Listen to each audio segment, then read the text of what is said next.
திருவானைக்கா அகிலாண்ட நாயகி பிள்ளைத்தமிழ் பாயிரம் அவையடக்கம்.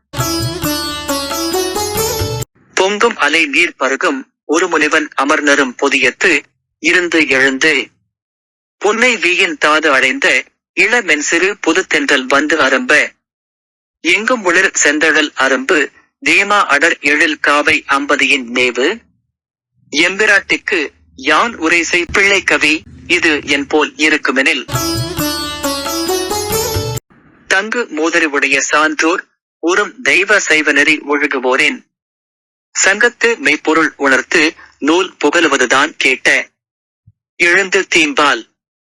செங்குமுதவாய் ஒழுக மந்தமன் தச்சென்று தேருமந்த கழகமுற்று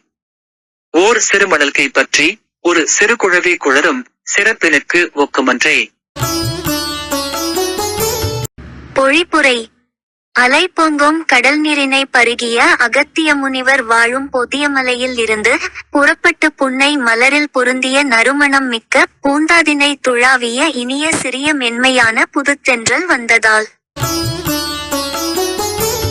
எங்கும் தோன்றிய ஒளி பொருந்திய செந்தழல் போல் தளிரரும்பிய தேமாமரங்கள் செறிந்த திருவானைகாவில் எழுந்தருளியுள்ள எம் தலைவிக்கு நான் சொல்லும் பிள்ளைகவி எதுபோல் இருக்கும் என்றால் அது மிகுந்த தெய்வீகம் பொருந்திய சைவநெறியில் வாழ்கிறவர் கூட்டத்தில் முதிர்ந்த அறிவுடைய சான்றோர் மெய்ப்பொருளை உணர்த்தும் நூற்கருத்தை கூறுவது கேட்டு தமது செங்குமுதமலர் போன்ற வாயிலிருந்து இனிய பாலொழுகச் சிறிய குழந்தை புறப்பட்டுச் சென்று அந்த கூட்டத்தை அடைந்து ஒரு சிறியோலையை ஏந்தி மெல்ல மெல்ல பிதற்றும் சிறப்பு போன்றதாகும்.